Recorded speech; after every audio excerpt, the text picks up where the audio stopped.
Hello, everybody. This video is going to cover chapter 4 on giving your first speech. And I want to say in advance that the PowerPoint presentation in Moodle has several sample speeches that I strongly encourage you to review. I'm not going to play these in this presentation, so it will be up to you to review the PowerPoint and actually watch those samples, just to give you a better sense of what this chapter is actually covering. Okay, so with that, let's go ahead and jump in. When you're developing your speech, you want to make sure that you focus your speech to fit within the time limit that you are given. In this class, we always know exactly the time frame that you have available, but that extends outside of this course. It's going to apply to any other speech that you give. So a lot of times when I talk to you about stuff in class, it may seem like, this is a nebulous environment. So we might talk about things that don't relate to the course itself because this is a classroom setting, but we're still going to cover things that are important for you to implement outside of the class as well, since that's the intent of the class, is to prepare you for those real world applications. So just keep that in mind as well.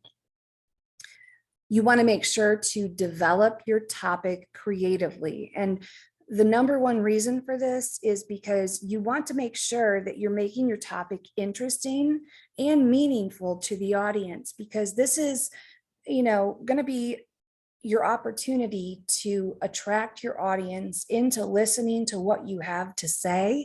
And if they're turned off or uninterested, then you've already failed at your mission of getting them to actually listen to your speech.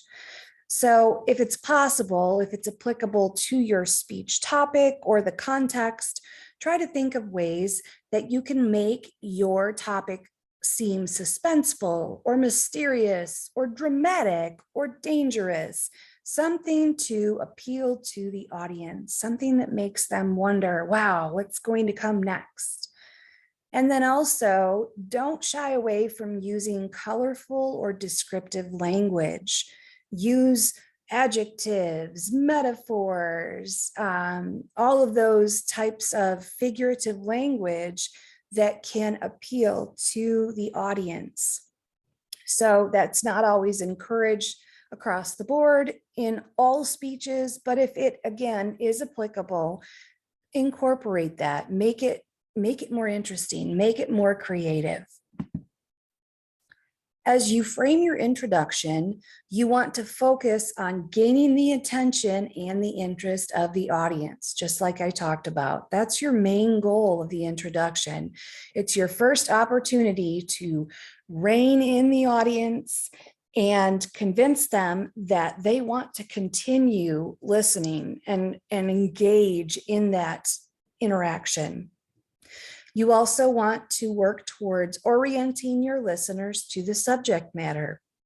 So you may need to give a little bit of backstory to your topic, especially if it's something that's not widely known. And you're doing that so that the audience is walking in feeling as if they have a general sense of what you're going to cover and they understand the why behind why you're doing it. In the body of the speech, you want to make sure that you select an effective method of organization. Quite often, speeches follow a chronological approach for organization, but it could also be a topical approach in terms of, main point 1 is topic 1, main point 2 is topic 2, so on and so forth. So look at what your speech is about and figure out how you're going to frame the body of the speech in the most effective manner. You want to work towards limiting the number of the main points that you actually present. So these would be the sections that you ultimately have, sort of like an essay, the body paragraphs.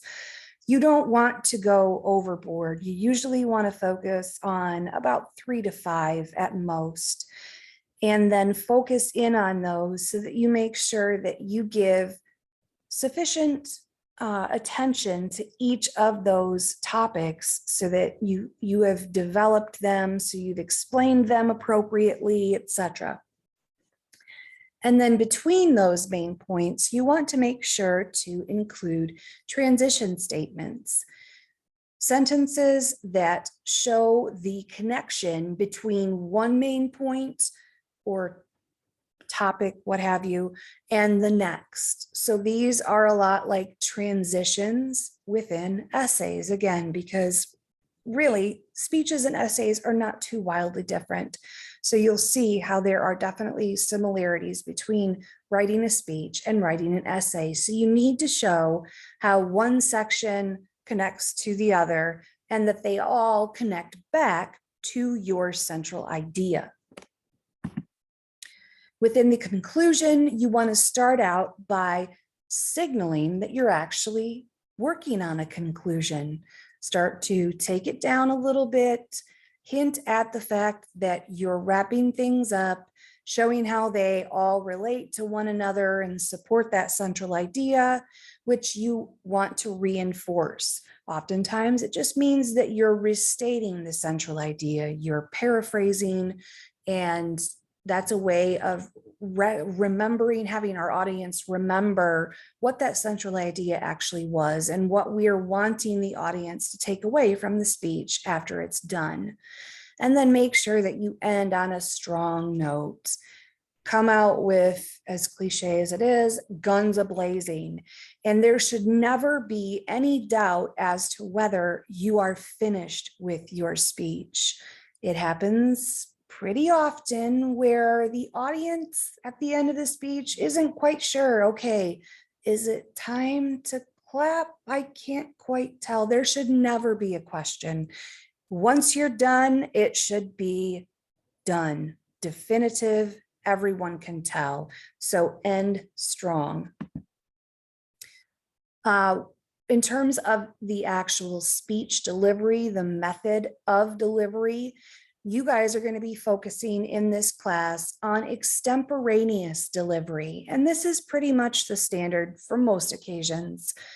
And by extemporaneous, I mean that your speech has been carefully prepared. You have made a central idea. You have framed an outline that's been reviewed. You have rehearsed. You have put a lot of time. You've put a lot of practice into it, but it doesn't necessarily feel that way. It shouldn't feel rigid. It shouldn't feel over prepared.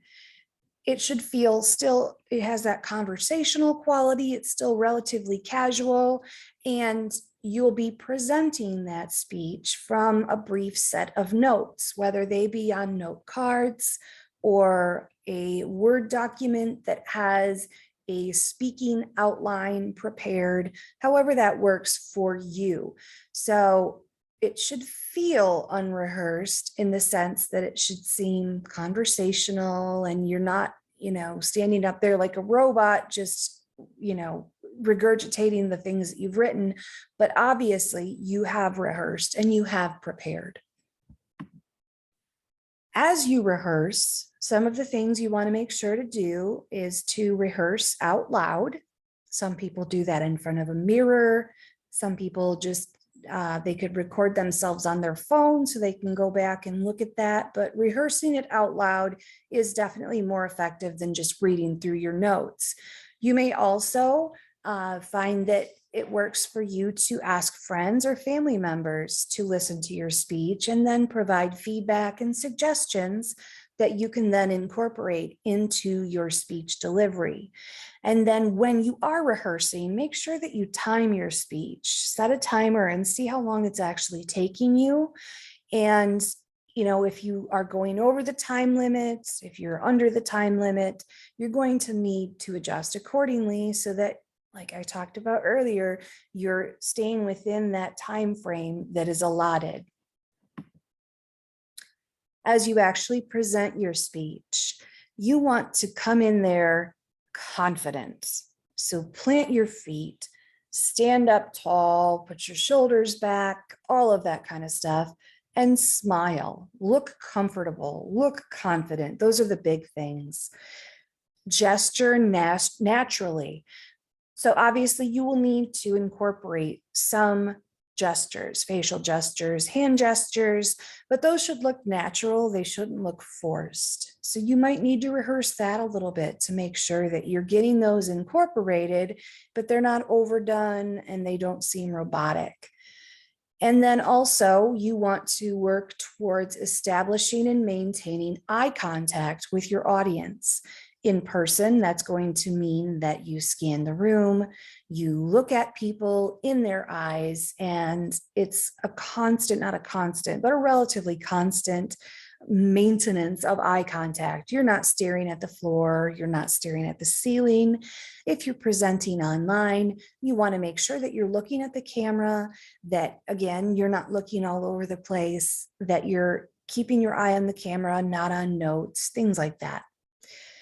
And then you also want to speak expressively. We'll talk more about nonverbal communication, especially as it relates to body language, and then also vocal tone, pitch, rate of speech, things like that. But you want to make sure that you put some expression in what you're saying. So we hear the interest that you have in your topic, and also so that it's a little more interesting than hearing someone talk monotone for, possibly 10 minutes at a time. So speak expressively for sure.